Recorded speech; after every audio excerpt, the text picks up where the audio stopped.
más seria de lo que era hace un año. El país se enfrenta unas grandes dificultades en el mediano plazo y más temprano que tarde hay que hacer dos cosas: recortar gastos y aumentar impuestos.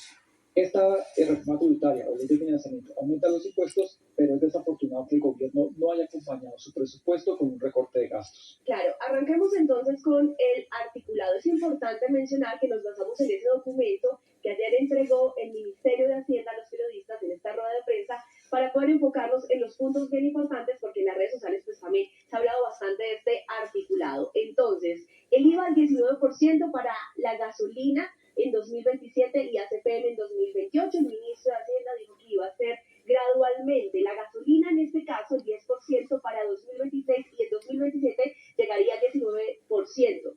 ¿Usted considera, director, que eso le golpearía al aumento del precio de los alimentos? El ministro de Hacienda también ayer decía que no se iba a gravar la canasta básica familiar, pero al aumentar el precio de la gasolina y el ACPM, ¿no tiene estos efectos colaterales?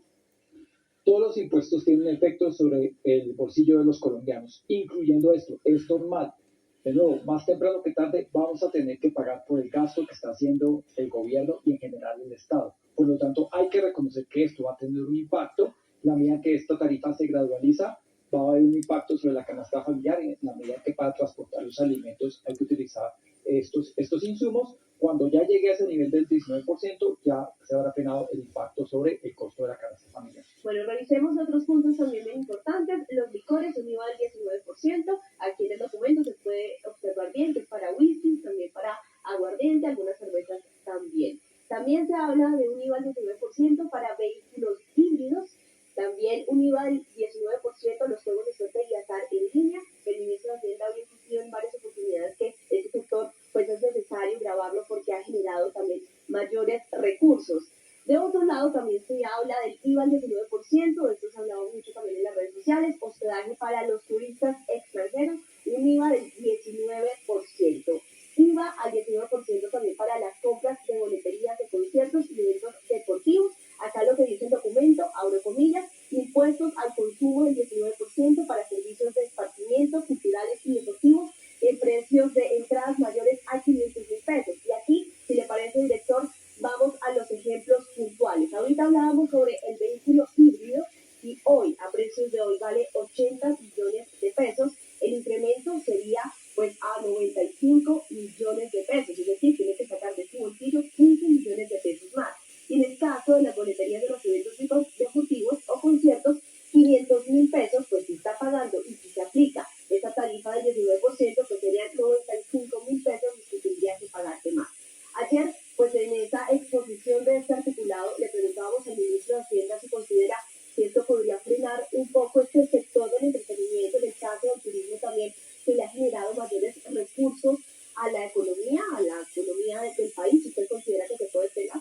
El país enfrenta una dificultad muy grande y es que las actividades económicas que más han crecido recientemente, como por ejemplo eventos culturales, la venta de vehículos híbridos, son actividades que tienen tratamientos tributarios privilegiados y por lo tanto es importante que el Estado, en las serias dificultades fiscales que tiene, trate de buscar recaudo en aquellas actividades que más han prosperado en los últimos tiempos.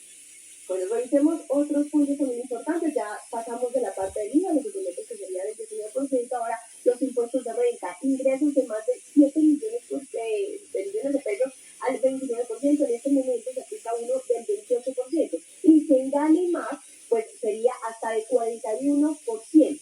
Otro punto también muy importante sería el impuesto al patrimonio, modificar el hecho, el generador del impuesto al patrimonio de 72.000 VT, que son 3.600.000 pesos, a 40.000 VT, que serían 2 millones de pesos. ¿Cómo aplicaría este impuesto, director? Bueno, pues hay que decir que no conozco ningún país del mundo que tenga una tarifa marginal sobre el patrimonio del 5%. Es excesivamente alta y puede generar muchas preocupaciones en el sentido de que muchas personas ricas cambien de residencia fiscal.